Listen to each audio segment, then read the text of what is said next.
합니다. 시작. 주 안에서 사랑합니다. 주 안에서 사랑합니다. 우리 한 번 더 인사할까요? 하늘 복 많이 받으시기를 바랍니다. 시작. 하늘 복 많이 받으시기를 바랍니다. 하늘 복 많이 받으시기를 바랍니다. 카톡이 왔어요. 임상미 집사님 어디 가셨어요? 네. 김홍숙 권사님 어디 가셨어요? 그 앞에도 안 나왔네.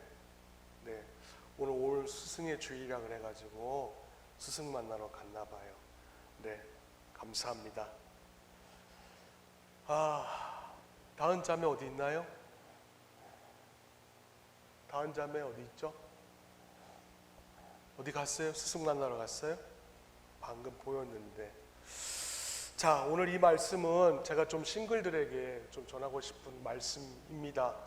또 그리고 우리 부부 목장 가운데서도 좀 이렇게 몇몇 분들이 해당되시는 분들이 있어가지고 이분들을 좀 대상으로 제가 좀 사역자의 태도에 대하여서 또 우리가 이 땅을 살아가는 신자로서 어떤 태도를 가져야 되는가에 대하여서 좀 전하려고 합니다.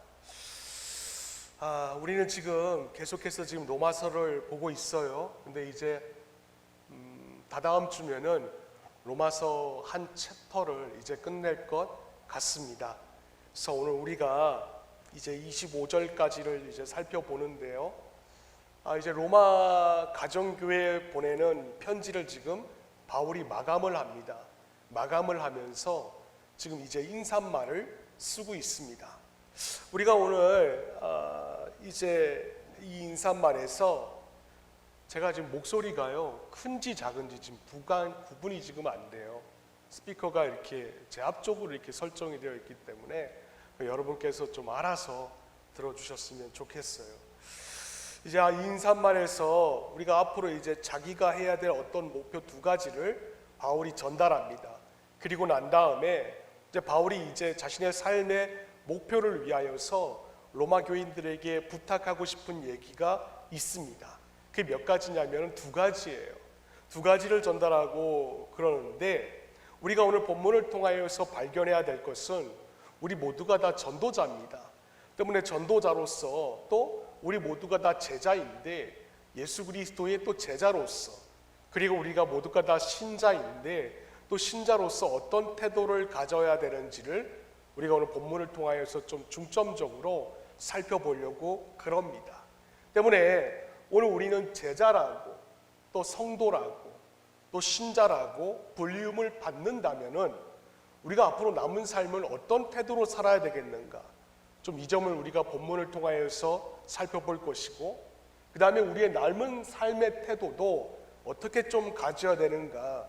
그런 시간이 좀 되었으면 좋겠습니다. 자, 그럼 우리가 본문을 읽으면서 우리가 첫 번째 알 수 있는 건 뭐냐면은 여러분 바울은 선교사이기 전에 전도자였습니다. 근데 전도자인데 전도자가 가져야 될 첫 번째 태도가 뭔가 바울이 지금 이걸 우리에게 얘기를 해주고 있어요. 너네들이 전도자지? 너네들이 선교사지? 그럼 이런 태도를 가져야 되지 않겠어? 라고 하면서 우리가 가져야 될 첫 번째 태도가 뭐냐면은 타인을 향한 마음을 먼저 사야 된다라는 겁니다. 타인을 향한 마음을 먼저 사야 된다. 즉 복음을 전달하는 데 있어서 상대방이 준비가 되든 안 되든 상관하지 않고 그냥 무작정 전달하는 것이 아니라 먼저 상대방의 마음을 이렇게 사야 되는 태도를 우리가 가지고 있어야 한다라는 것이에요. 14절 말씀 우리 한번 읽어봅시다. 14절 시작.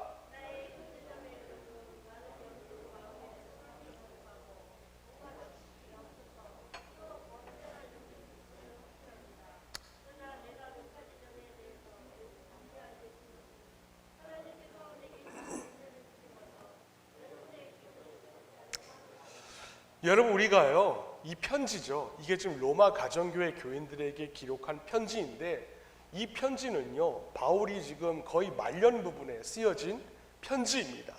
때문에 지금 세상에서 바울 하면은 어느 정도 로마에 있는 사람들이, 헬라인들이 바울 그런 사람, 그렇게 사역을 했지, 이렇게 인지도가 있는 그런 상태였습니다.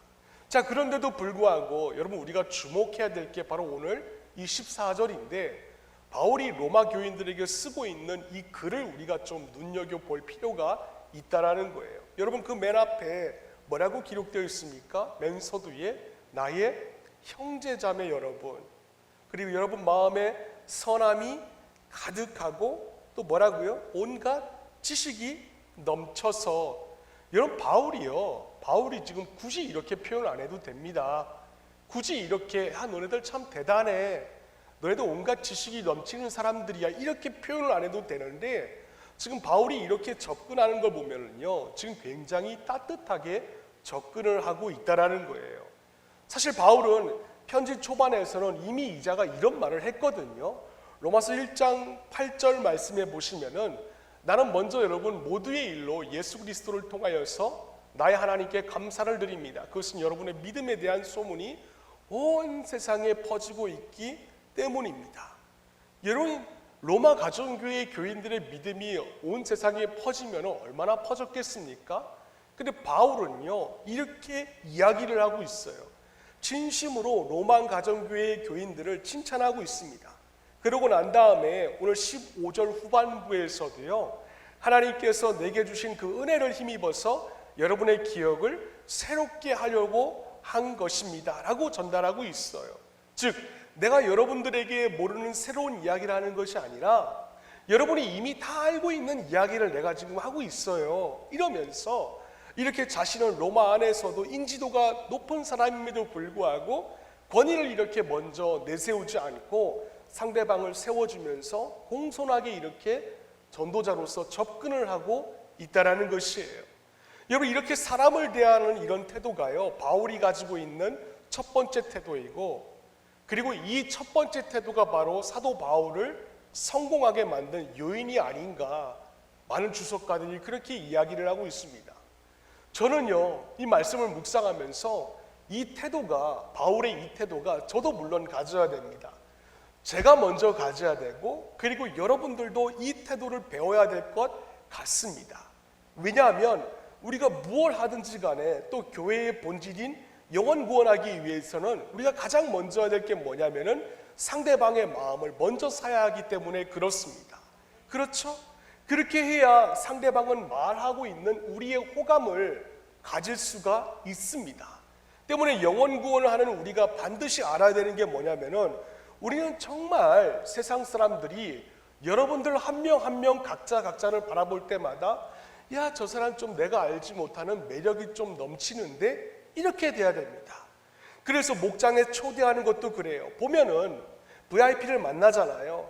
그럼 VIP를 만났을 때 그 사람에게 친절을 베풀고, 그래서 VIP가 나에게 어느 정도 호감이 있을 때에 식사 한번 하러 오세요, 우리 집에 와서 식사 한번 합시다, 이렇게 해야지. 그냥 무조건 얼굴 봤다고 해서 밥 먹자, 우리 집에 밥 먹으러 와, 이러면은요, 여러분 누가 갑니까? 그렇죠? 올 사람 없습니다. 그리고 그렇게 접근을 하면은 여러분 주변의 VIP는 이미 여러분들을 통하여서 목장이라는 곳이 말을 키우는 곳이 아니라 또 소를 키우는 데가 아니라는 것을 여러분 주변의 사람들도 누구나 다 알고 있습니다. 왜냐하면은 여러분들 각자가 누구인지 이미 다 알고 있기 때문에 그런 것입니다. 때문에 만나자마자 목장에 오세요, 밥 먹으러 오세요, 이러면 상대방은 또 전도하네, 또 교회 얘기하네, 이러고 아예 마음의 문을 닫아버립니다. 그런데 그렇게 하지 않고 우리가 VIP로 삼은 분에게 가서 정말 친절을 베풀어주고, 정말 섬겨주고, 무엇보다도 정말 품위 있게 행동을 하고, 그래서 상대방 VIP가 여러분들 각자를 바라볼 때에, 야, 저 사람 정말 드문 사람이네, 저 사람 정도면은 정말 괜찮네, 이런 생각을 가지고 있을 때에 여러분들이 가서서 우리 식사 한번 할까요? 밥 같이 한번 먹읍시다, 이러면은 목장 모임이 종교 모임이라는 걸 알면서도 끌리기에 마련입니다. 그리고 또 목장에 초대할 때도 말입니다. 그냥 초대하면은요, 여러분 그거요, 예의에 어긋나는 것입니다. 어긋나는 거예요. 왜냐하면은 그냥 오라고 하는 것은 우리가 놀고 있는데, 우리가 몇몇 사람이 모여가지고 함께 대화를 나누면서 이렇게 놀고 있는데 그래? 내가 너 한번 끼워줄게, 이겁니다. 때문에 VIP를 목장에 초대하려고 한 그 VIP 한 사람을 위해서 우리가 해야 될 것은 그 한 사람을 위해서 목장이 준비를 하고 자리를 만들어야 한다라는 거예요. 누가 목장에 옵니다. 그러면 이미 여러분들은 그 얘기를 꺼내고 싶잖아요. 여러분들 습성이 다 그렇잖아요. 그러면 이미 전주에 목장 모임 시간에 다음 주에 이다은 자매가 올 거니까 그 얘기하는 겁니다. 그리고 다음 주에 목장 모임 시간에 현수막도 이렇게 재미있게 한번 만들어 보는 것입니다. 저는요, 우리 교회 주장로님 졸업한다고 했을 때에 저 외부 게시판에 경축, 럭키전원, B동, 301호, 주진규 장로, 금호공대 수석 졸업, 수석 졸업이라는 게 여러 가지 의미가 있을 수 있을 거예요. 물 숫자에다가 돌 석자도 있죠. 그래서 그렇게 하려고 했어요. 그럼 아무튼 여러분 그거 바라볼 때에 본인이 기분 좋은 거예요. 본인 기분 좋고요. 또 그걸 보면서 지역 어르신들이 야, 고아에 수석 졸업자가 떴대, 이럽니다. 이러면서 재미있어하고, 그래서 목장도 분위기를 그렇게 만들어야 된다라는 것입니다. 여러분 다이소 아시죠?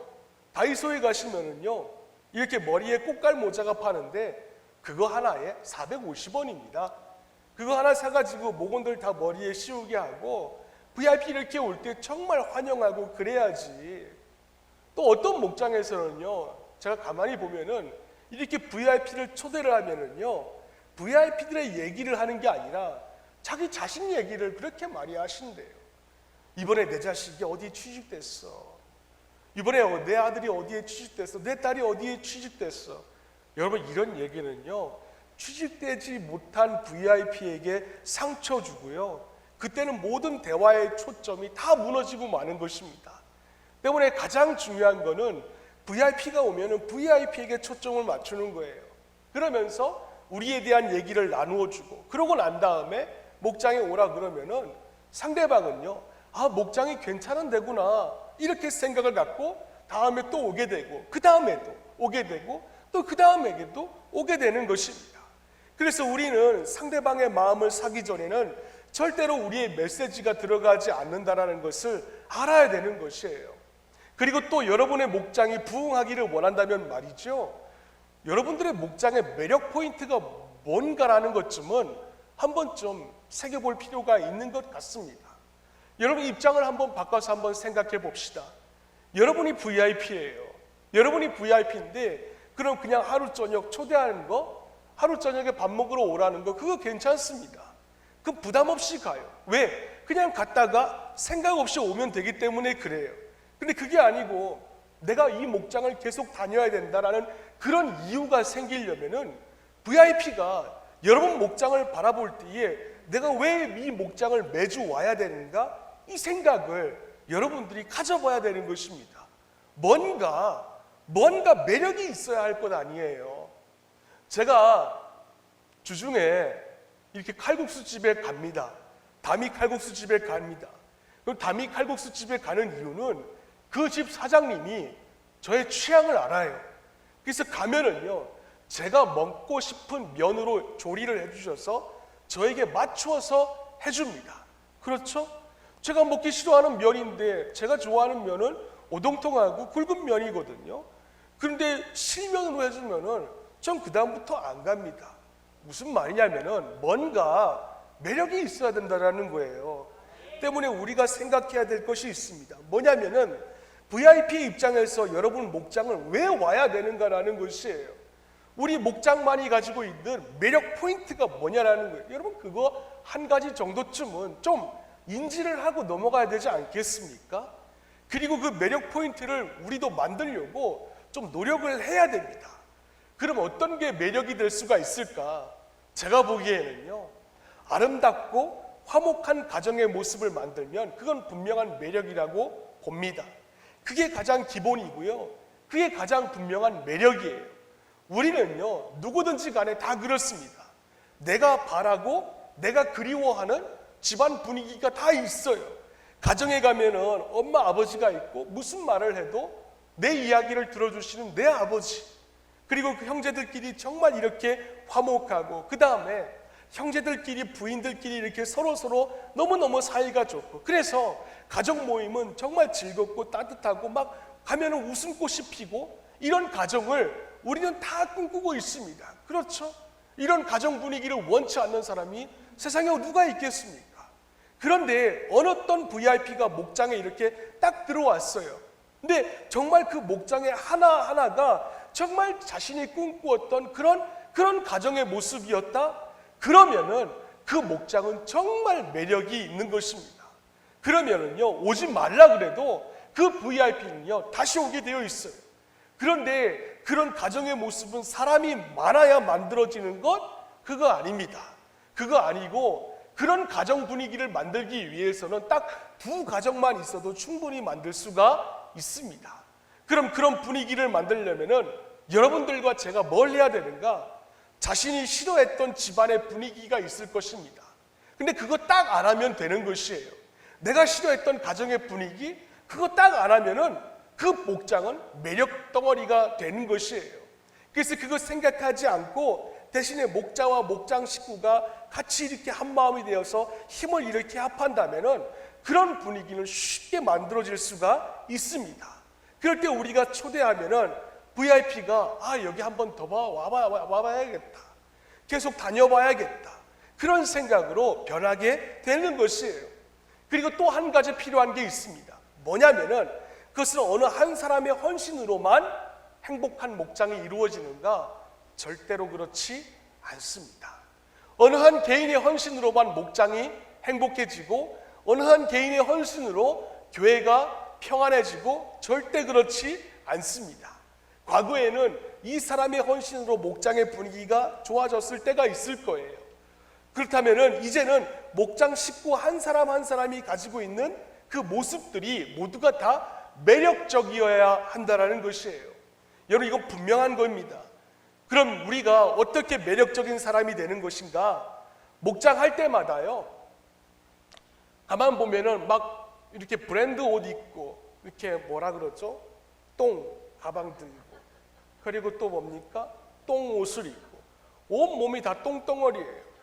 그런데 그런 옷을 입고 심지어는 향수도 똥 뿌리고 뭐 이러고 와야 되는가? 그거 아닙니다.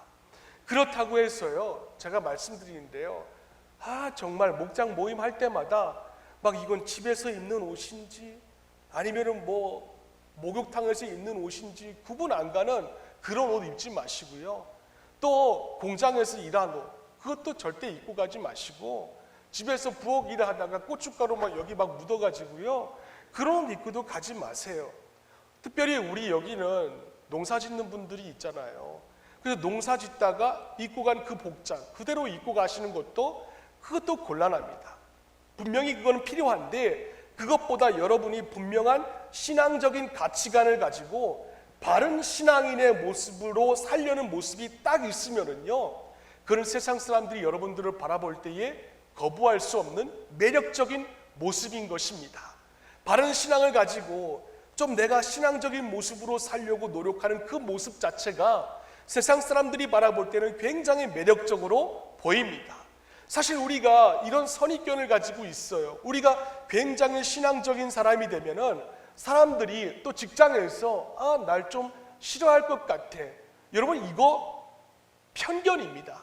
때문에 직장에 가서 그리스도인이 아닌 척하고 사시는 분들이 있어요. 그래서 제가 물어봐요. 왜 그래요? 물어보면은 자신이 신앙적인 사람으로 살 때에 점심을 같이 먹었을 때 회사 동료들이 그걸 기도하는 모습을 바라볼 때에 너 예수쟁이구나 그러면서 싫어할까봐, 또 매력적으로 보이지 않을까봐 그렇다라는 것입니다. 그런데 여러분, 바꿔서 한번 생각해 봅시다. 정말 여러분들이 이렇게 반듯한 신앙을 가지고 있는 사람만큼 매력적인 사람이 없습니다. 왜냐하면 세상을 사는 사람들 가운데 자기 신념이 이렇게 반듯하게 서 있는 사람들이 있어요. 세상 그 어떤 화도 가운데서도 자기의 신념이 반듯하게 서 있는 사람들을 보면은 굉장히 매력적인 사람으로 보입니다. 그래서요, 요즘 책을 보면은요, 별로 유명한 작가들도 아닌데 바른 것에 대한 부분은 뚜렷한 기준과 가치관을 갖고 있는 사람들을 보면은 그가 어떤 사람이든지 간에 굉장히 매력적인 사람으로 보입니다. 근데 하물며 우리가 하나님의 말씀에 의하여서 살려고 하고 그것에 대하여서 반듯한 소명을 가지고 있고 그리고 그 말씀을 내 삶에 조금씩 고착하려고 노력을 하고 또 안 되는 거에 대해서는 괴로워하는 그런 모습들이 바라보일 때에 그러면서 조금씩 오늘은 어제보다 조금 더 변해가는 그 모습을 여러분 주변의 배우자나 안 믿는 사람들이 여러분들을 볼 때에 그게 어떻게 매력적이지 않을 수가 있겠느냐라는 말입니다. 그건 세상 사람들한테 여러분들의 모습 자체가 매력 덩어리인 것이에요. 그래서 디도서 2장 10절 말씀에요, 바울이 이렇게 얘기합니다. 우리 한번 읽어볼까요? 시작.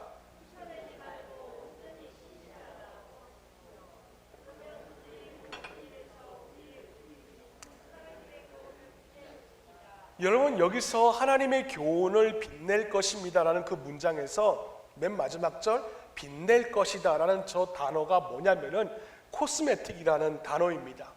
여러분 코스메틱이 어떤 단어인지 아시지요? 코스메틱은 여러분 이렇게 찍어 바르는 거 있잖아요. 화장품, 바로 그겁니다.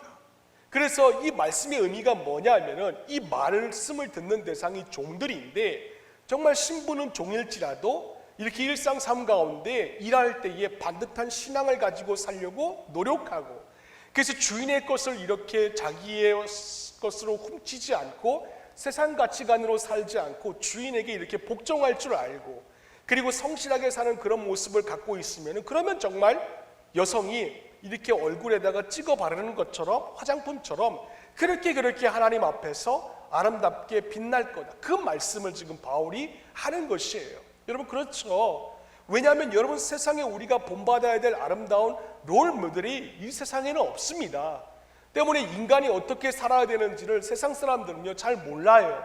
그러다가 정말 세상 가치관에 역행하면서 살고 작은 이익에 흔들리지 않고 거짓말하지 않고 내 삶 가운데 죄를 극복하려고 노력하고 그러면서 이렇게 좀 바르게 살려고 하고 노력하는 그 모습이 여러분들과 저를 매력적으로 만든다는 걸 확신하시고 그렇게 삶을 바꿔가면서 매력적인 사람이 되어서 여러분들 모두가 다 VIP에게 끌리는 그런 사람 되시고 또 그런 목장을 만들어가는 그런 저와 여러분 될 수 있기를 예수님의 이름으로 축원을 드립니다. 자, 이제 싱글 목장에 제가 전달해드리고 싶은 말씀입니다. 두 번째 우리가 가져야 될 태도는 뭔가 하면요, 우리 모두가 다 분명한 이런 사명의식이 좀 있어야 됩니다. 사명의식이요. 이건 첫 번째 태도와는 좀 다릅니다. 첫 번째는 상대방을 향한 태도였잖아요. 그렇다면은 이 사명자의 의식이라는 것은 내 자신을 향한 태도인 것입니다. 즉 분명한 우리 모두에게 사명의식이 있어야 돼요. 사명의식이 있어야 바울과 같이 인생의 성공자가 될 수가 있다라는 것입니다. 그래서 우리가 본문 16절 말씀에 보시면은 하나님께서 이 은혜를 내게 주신 것은 나로 하여금 이방 사람에게 보내심을 받은 그리스도 예수의 일꾼이 되게 했다라고 합니다. 그리고 하나님의 복음을 전하는 제사장의 직무를 수행하게 하시려고 바울을 선택했다라고 말을 하고 있습니다. 여러분 우리는요 바울이 신약시대에 엄청난 일을 했다는 것을 우리 모든 각자가 다 머리로 인지하고 있는 부분입니다. 그렇죠? 저도 언젠가는 가볼 것이지만은 바울 그의 행적을 이렇게 따라가면은 지금의 터키 지방의 대부분이라고 할 수 있는 소아시아 전체 그리고 지금 발칸반도의 이렇게 서쪽 그 당시에 유럽이라고 알려져 있는 그 지역을요 바울이 이렇게 3바퀴 정도 도는 그런 삶을 살았습니다. 그런데 지금도 그 지역 이렇게 소아시아나 유럽을 여행하는 것이요 굉장히 쉽지가 않습니다. 그러니까는 당시 그 바울 당시에는요 여러분 무슨 비행기가 있었겠습니까? 자동차가 있었겠습니까? 더 힘이 들지 않았겠습니까? 그래서 바울이 이런 고백을 합니다. 고린도후서 11장 23절로부터 27절까지의 말씀을 보면요 나는 수고도 더 많이 하고 감옥살이도 어떻게 했다고요? 더 많이 하고 매도 어떻게 했다고요? 더 많이 맞고 심지어 여러 번 죽을 뻔하였습니다. 그 어떻게 되냐면 유대 사람들에게서 마흔에서 하나를 뺀 매를 맞은 것이 몇 번이라고요? 5번. 채찍으로 맞은 것이 3번. 돌로 맞은 것이 1번. 심지어는 한가운데에서 망망대해서 파선을 당한 것이 몇 번이라고요? 3번. 그 다음 페이지 한번 보세요. 밤낮 꼬박 하루를 망망한 바다를 떠나였고 자주 여행하는 동안에 심지어는요 강물의 위험도 있었고요 강도의 위험도 있었고 심지어는 자기와 같은 피가 흐르고 있는 혈족가의 그 위협도 있었고요 수많은 위협 가운데 시달리고 여러분 맨 마지막 제주를 한번 보세요. 여러분 밤을 지새우고 줄이고 목마르고 굶고 추위에 떨고 헐벗었습니다. 자, 바울의 일생을 한번 보면은요 아닌 말로 생고생을 했던 자예요. 그런데 이렇게 생고생을 했으면서도 그가 사역한 기간이 20년입니다. 여러분 20년 동안이요 파선도 당할 위기도 당했었고요 채찍도 여러 번 맞았고요 여러 번 굶고요 추위에 여러 번 떨었습니다. 20년 동안입니다. 2년이 아니고요 20년이에요. 이 고생을 하면서 그리고 마지막에 그가 어떻게 사형당했습니까? 네로 황제에 의해서 사형당할 때까지 정말 줄기차게 조금도 쉬지 않고 20년 동안 자기의 길을 완수하였습니다. 여러분 2년이 아니에요. 20년입니다. 1년도 아니에요. 사실 이거 정말 쉽지 않은 일입니다. 그런데 이게 어떻게 가능할까? 도대체 바울이 어떤 자이길래 1년도 아니고 2년도 아니고 무려 20년 동안 이렇게 생고생을 하면서도 자신의 소명과 사명을 다할 수 있었을까? 그건 다른 것이 아니라 그의 안에 있었던 사명의식이라는 것 때문에 가능한 것입니다. 근데 본문 16절 말씀에 그가 사명의식이 빌딩에 비유한다면 그 빌딩을 받치고 있는 H빔이 있습니다. 그 빔이 뭐냐면 세 가지인데 첫째는 하나님의 은혜라는 기둥입니다. 여러분 우리 본당에도요 지금 기둥이 이렇게 받치고 있습니다. 그런데 이 사명의식을 바치고 있는 기둥이 있는데 첫 번째가 하나님의 은혜라는 기둥이고 두 번째 기둥은 바로 하나님이 이 일을 자신에게 시키셨다. 하나님이 자기에게 이 일을 시키셨다라는 기둥이 있었고 세 번째 기둥은 바로 하나님의 기쁨이라는 기둥이 있었습니다. 그리고 이 세 가지의 기둥이 다 군데군데에서 자기의 역할을 다함으로 인하여서 그의 사명의식이라는 것을 떠받들게 되었고 그 사명의식 때문에 바울은 20년 동안 자신의 사역을 완수할 수가 있었던 것이에요. 그래서 16절 말씀에 보시면요 서두에 하나님께서 이 은혜를 주셨다. 그런데 여러분 그 앞절 말씀에도 보시면 15절 중반절에서도 똑같이 기록이 되어 있습니다. 그리고 바울의 모든 편지에는 끊임없이 반복적으로 나타나는 구절이 있는데 그게 바로 뭐냐면 내가 이 일은 하나님의 은혜 때문이다. 하나님의 은혜 덕분에 내가 이 일을 할 수가 있었다라고 고백을 하고 있는 것입니다. 그래서 이 사람이요 2년이 아니라 20년 동안이나 고난 가운데 사역할 수 있었던 그 기초는 지금 하고 있는 자신의 이 일이 하나님의 은혜였다라고 고백을 할 수 있었기 때문에 가능한 것이었습니다. 그리고 두 번째는 뭔가 하면은 바울 이 사람이요 20년 동안 사역을 하는데 도대체 그 사역을 내가 왜 감당해야 되는가? 그 이유가 뭐냐라는 거예요. 여러분 찬양팀을 쓰는데 여러분 왜 찬양팀을 해야 되고 내가 방송실을 맡는데 내가 왜 방송실을 맡아야 되고 여러분들이 왜 목자 목료로 헌신해야 되는가? 그 분명한 이유가 여러분이 설명이 돼야 되잖아요. 제가 어제 어떤 분하고 대화를 나누었는데 요즘 MZ세대가 이기적이고 개인주의적이라고 이야기를 합니다. 아니에요. MZ세대가요 이기주의적이고 개인주의적인 것이 아니라 쟤들은 분명하고 합리성을 갖추고 있는 애들이기 때문에 그런 것이에요. 그리고 쟤들은요 우리와는 다르게 이 일을 내가 왜 해야 되는지 납득이 돼야 그 가치가 인정이 돼야 쟤들은요 이 사명을 완수할 수가 있는 거예요. 이기주의적이라는 것이 아닙니다. 바울의 사역의 이유도요 딱 이거 한 가지였습니다. 뭐냐면은 내가 왜 이 일을 내가 해야 되는가? 20년 동안이나 내가 왜 이 사역을 해야 되는가? 그 이유가 뭐냐면은 하나님께서 자기에게 이 일을 시키셨다라는 거예요. 이건 사람이 시키셨다라는 게 아니라 하나님께서 나에게 찬양을 하게 시키셨다. 하나님께서 나에게 방송실 업무를 하게끔 시키셨다. 이겁니다. 그래서 16절 중반전부터 이런 말씀이 나오죠. 우리 한번 읽어봅시다. 시작.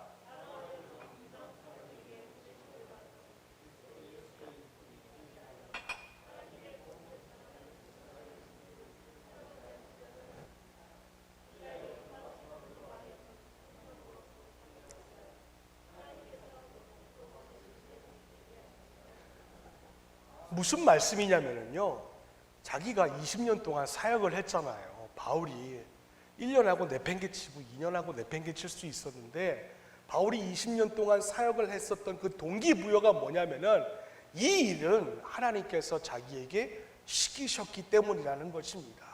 때문에 시키신 대로 자기는 20년 동안 사역을 했는데, 그런데 여러분 한번 입장 바꿔 한번 생각을 해보자고요. 우리도 1년 하다가 2년 하다가 그냥 번아웃 돼가지고 그냥 도망가고 싶을 때가 있잖아요. 그럼 바울은 어땠을까요? 바울도요, 여러분 그만두고 싶은 적이 없었을까요? 바울도 사람입니다.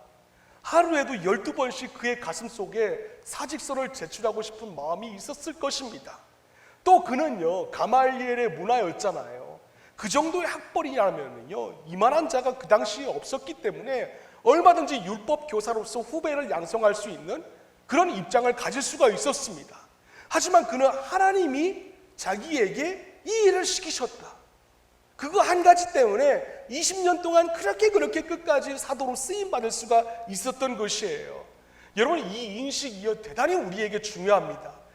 내가 하고 있는 사역이 내가 하고 싶은 일을 하는 것이 아니라 하나님께서 하시고 싶은 일을 나에게 시키신 것.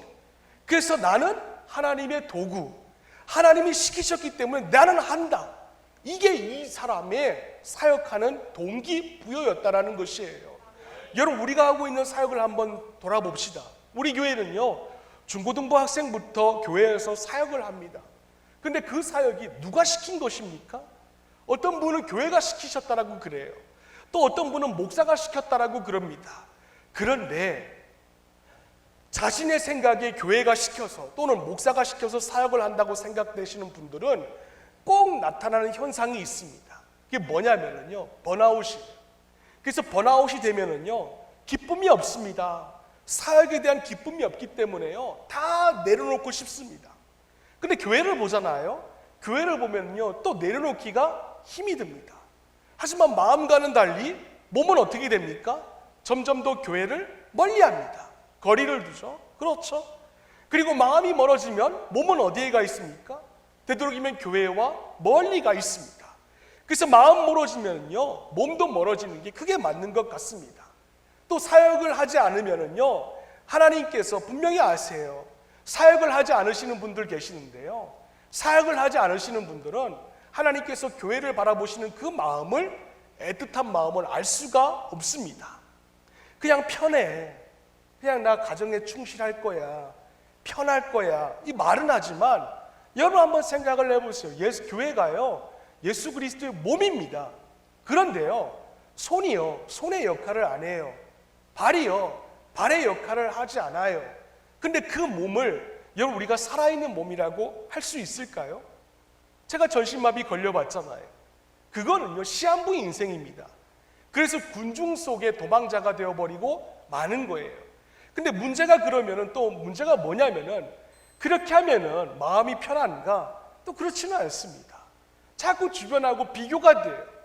때문에 우리가 사역을 하는 데 있어서 가장 먼저 잡아야 될 건 뭐냐면은, 여러분 이 사역, 여러분들이 감당하고 있는 찬양팀, 방송실, 목자, 목녀의 삶, 그 사역을 누가 시킨 것인지 이 동기부여부터 우리가 좀 잡아야 할 것 같습니다.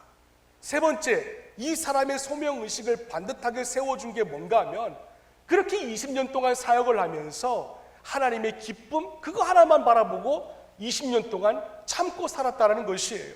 즉 사역의 동기가 내가 내 자신의 기쁨이 되는 거 아니라, 내가 무슨 내 어떤 성취감이 아니라 하나님의 기쁨이 되는 것입니다. 그래서 16절 하반절 말씀에도 보시면요, 하나님께서 기쁨으로 받으실 제물이 되게 하려는 것입니다. 그러면서 17절에 그러므로 나는 하나님을 섬기는 일을 예수 그리스도 안에서 뭐라 그랬습니까?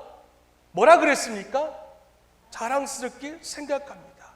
여러분, 바울이 자랑스럽게 생각한다는 것이 무슨 말씀인가? 이 뭐냐면요, 하나님 기쁨이 곧 나의 기쁨이다, 이겁니다. 하나님 기쁨, 내 기쁨. 그래서 이 세 가지의 기둥들이 하나님의 은혜라는 그 기둥들, 그리고 하나님께서 시키셨다라는 그 기둥, 마지막으로 내 기쁨이 아니라 내 기쁨은 곧 하나님의 기쁨. 이것이 이 바울이 20년 동안 사역을 할 수 있었던 그렇게 소명을 반듯하게 받쳐줄 수 있었던 기둥의 역할을 감당했다라는 것이에요. 여러분, 우리 자신을 한번 돌아보면 말이죠, 저도 마찬가지입니다. 저도 마찬가지예요. 솔직하게 제가 꺼내놓지만 우리가 왜 사역을 하다 지칩니까? 여러분, 사역하다가 도망가고 싶을 때 있잖아요. 여기보다 저도 그럴 때 있거든요. 그런데 왜 지칩니까? 왜 우리가 사역을 하다가 1년도 안 돼서 왜 번아웃되고 실증내고 포기합니까? 왜 우리가 오늘 본문의 바울처럼 20년 아니 2년 동안 사역을 지속할 수가 없습니까? 그 이유는 이 세 가지 기둥이 없어서 그런 것입니다. 그렇지 않습니까? 그냥 있잖아요. 교회만 왔다 갔다 해요. 우리 초등부 어제도 같이 경주월드에 갔지만 한 친구가 영혼 없는 대답이라고 그럽니다. 영혼 없이요, 그냥 교회만 왔다 갔다 해요. 그러면서 하나님의 은혜를 깨닫지 못하고 자신이 지금 하고 있는 이 사역에 대해서, 이 사역이 하나님께서 나에게 시키셨다는 그 소명과, 그리고 이 사역을 하면서 하나님께서 주시는 기쁨을 맛보지 못하니까 결국 어떻게 됩니까? 목사 탓하고 남 탓하고 목자 탓하고 목녀 탓합니다. 장로를 탓합니다. 여러분, 찬양팀도 마찬가지입니다. 기쁨을 맛보지 못하니까 어떻게 됩니까? 자신은 그렇게 하지 않으면서요, 입으로만 판단합니다. 이렇게 된 건 저 사람 때문이야. 그래서 남 탓만 합니다. 그래서 제가 묻고자 하는 것이 이겁니다. 여러분, 그렇게 된 결과를 보았다면요, 입으로 판단할 것이 아니라 왜 여러분이 그 안에 들어가서 소금과 같이 녹아질 생각은 못합니까? 대형교회 가면은 괜찮을 거라고요? 아닙니다. 대형교회 가도 조직체는 똑같습니다. 거기 가면 남 탓하지 않을까요? 똑같이 남 탓합니다. 그렇다면 결국 역할 분담인데, 조직이 잘 갖추어진 데 가면 역할 분담에 대한 부담이 없을까? 아니에요. 분명히 합시다. 우리가 열매 맺는 신자라면 우리가 어디 가야 됩니까? 잘 조직되어 있는 공동체에 들어간 것이 아니라 일부러 깨진 공동체에 들어가서 여러분들을 통하여서 화합하게 만드는 공동체로 만들어야 되는 것입니다. 여러분들이 일부러 큰 교회에 가려고 하는 것이 아니라 일부러 우리 교회보다 더 작은 개척교회에 가서 여러분들을 통하여서 빛이 나게 되고, 그리고 소금의 역할을 감당하는 것, 그게 바로 하나님께서 여러분들에게 맡겨주신 소명이라는 것이에요. 여러분, 나로 하여금 한번 화목한 공동체로 만들어 봅시다. 우리 싱글들, 그리고 부부 목장들, 우리 이렇게 한번 살아봤으면 좋겠습니다. 근데 제가 마지막으로 본 것이 있습니다. 이게 뭐냐면은 이 세 가지의 기둥들이 다 중요한데, 저는 부르심의 소명과 맡기심의 사명에 대해서 가장 중요한 건축 자재는 하나님의 은혜, 이거라고 생각합니다. 왜냐하면 우리가 지치지 않고 사역할 수 있는 이유 중에 가장 기본이 바로 하나님의 은혜입니다. 여러분, 뭐 한 거 있습니까? 우리는 아무것도 한 게 없어요. 저도 마찬가지고요, 여러분도 마찬가지고요. 그냥 일주일간에 예배 안 드리고 그냥 가만히 놔두잖아요. 누구든지 간에 죄 짓게 되어 있습니다. 물이 아래로 흘러갈 때에 그냥 물고기가 가만히 있으면 아래로 떠내려가듯이 우리는 가만히 있으면은요, 그냥 가만히 있으면 돼요. 가만히 있으니 그냥 세상의 조류에 그냥 맡기면은 죄의 바다 가운데 헤엄치는 그런 존재들입니다. 그런데 그런 저를, 그런 여러분을 용서해 주시고, 여러분 그것만도 감사하지 않습니까? 그걸 하나만으로도 여러분 천국 갈 수 있도록 하나님께서 미리 다 조건을 만들어 놓으셨는데, 근데 그런 나를 하나님께서 하나님의 나라를 위하여서 여러분을, 그리고 나를 사용하여 주신다는 것, 이거 하나님의 은혜밖에는요 설명할 길이 없습니다. 도대체 여러분들을, 또 저를 세상 그 어느 곳에 가서 써줄 수가 있습니까? 근데 이게 하나님의 은혜가 없으면 도대체 어떻게 됩니까? 어떻게 현상이 나타납니까? 사역이요, 일이 됩니다. 사역이 일이 되니까는요, 얼굴에 기쁨이 없습니다. 찬양할 때도 가만히 한번 보시면요, 5만 가지 인상을 다 씁니다. 5만 가지 인상을 다 써요. 기쁨이 없어요. 기쁨이 없으니까요, 자꾸만 목사가 일을 시킨다고 해석이 되고, 그렇게 되니까 교회가 싫어지고, 그렇게 되니까 신앙이 성장하지 못하게 됩니다. 그래서 본인이 신앙을 성장을 못하는데 자꾸만 도망가려고 그러고, 그걸 자꾸 환경을 탓하고 상황을 탓합니다. 그래서 제가 이렇게 생각을 해보면요, 하나님의 은혜를 깨닫는 것만큼 복이 없는 것 같습니다. 왜냐하면은 내가 행복하게 사느냐, 내가 불행하게 사느냐, 또 어떤 사람을 용서하느냐, 용서하지 못하냐, 이런 문제도 그렇고, 희생할 수 있느냐, 희생할 수 없느냐, 이런 문제도 그렇고, 가만히 보면은 우리의 모든 존재를 뒷받침해 주는 것은 하나님의 은혜, 이것 말고는 설명할 길이 없습니다. 자신이 정말 하나님의 은혜를 받은 사람이다, 내가 정말 하나님의 은혜를 체험한 사람이다, 교회가 작든 크든지 간에 내가 하나님의 은혜를 체험한 사람이다라고 그것을 깨닫기만 한다면은 그 다음부터는 모든 것이 문제가 되지 않기 시작합니다. 시골교회 같은 상황도 그렇고요, 조직이 잘 갖추어져 있는 서울교회 같은 대형교회 같은 것도 그렇고, 뭐 환경도 그렇고, 사람이 많고 적은 것, 여러분 그거요 문제되지 않습니다. 그래서 매 순간 하나님의 은혜를 체험하는 자는요, 모든 것이 감사할 따름이에요. 이것도 괜찮아요, 저것도 괜찮아요, 이래도 감사하고 저래도 감사한 것입니다. 때문에 모든 것이 넘어갈 수가 있는 거예요. 그런 이유가 뭐냐면은 전부 다 하나님의 은혜 때문입니다. 때문에 하나님의 은혜를 깨닫는 것만큼 복이 없습니다. 반대로 있잖아요, 하나님의 은혜를 깨닫지 못하는 사람만큼 불행한 사람이 없습니다. 그런데 다는 아니지만은 여러분 한번 스스로 한번 체킹 한번 해보세요. 교회 홈페이지가 새로 리뉴얼이 됐거든요, 찬미자매의 힘으로. 근데 리뉴얼이 됐는데 여러분 우리 목자 목녀들 사진 찍어가지고 거기다 올린 거 보면은요, 아 정말 얼굴이 왜 그러신지, 포즈를 취하라는데도요 억지로 포즈 취하고 팔 벌리고요, 맹하니 딴 군데 바라보고요, 화장은 했는데 얼굴은 까매요. 오만 가지 인상은 다 써요. 가만히 보면요, 하나님의 은혜를 깨닫지 못하는 사람들은요 얼굴에 그렇게 티가 납니다. 왜 그런가? 너무너무 잘난 거예요. 자신이 스스로 보아도요, 내가 너무 위대한 거예요. 내가 못하러 여기 와서 사진 찍어야 되지? 내가 왜 이 사람하고 내가 사진 찍어야 되지? 이러니까는요, 내가 왜 저 사람들이 시키는 대로 내가 해줘야 되지? 내가 왜 포즈를 취해야지? 이러니까는요, 자기가 능력이 많다라고 생각을 갖습니다. 때문에 자신이 그렇게 가지고 있는 게 많은데 못하러 믿어? 그래서 깨닫지 못합니다. 그러다가 이어령 박사처럼 자녀 가운데 큰일을 당하거나 정말 인생의 폭풍 가운데 휙 하고 물자 자신이 모든 것을 확 쓸어가 버리면 그제서야 그때 깨닫게 됩니다.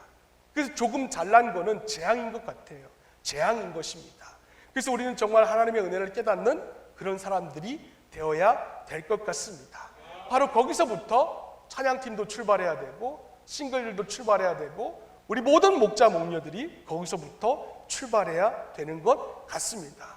그래서 내가 하나님의 은혜로 살아가서 하나님께서 불러주신 소명과 맡겨주신 사명에 오늘 바울과 같이 죽는 그 순간까지 내가 달려갈 길, 주 예수를 받은 사명, 그 사명을 위하여서 나의 생명을 조금도 아끼지 아니하노라. 그 믿음의 유언이 저와 여러분들의 고백이 될 수 있기를 바랍니다. 그래서 우리 교회를 한번 만들어 봅시다. 하나님의 기쁨이 내 기쁨이 되고, 그래서 하나님의 은혜 아니면은 도무지 나는 살 수 없어서 항상 어디에 가든지 간에 웃고, 웃어보세요. 웃어보세요. 웃어보세요. 웃으라니까 왜 또 그래요? 그럼 얼마나 보기 좋아요. 그러니까 그렇게 웃고 그렇게 지낼 수 있는, 그래서 우리가 교회를 좀 이렇게, 또 목장을 좀 이렇게 VIP들이 바라볼 때에 또 가고 싶다, 또 오고 싶다, 그런 목장과 그런 교회를 만들어 볼 수 있는 우리 싱글들과 부부 우리 목장들 될 수 있기를 예수님의 이름으로 축원을 드립니다. 기도하겠습니다. 하나님 아버지 감사합니다.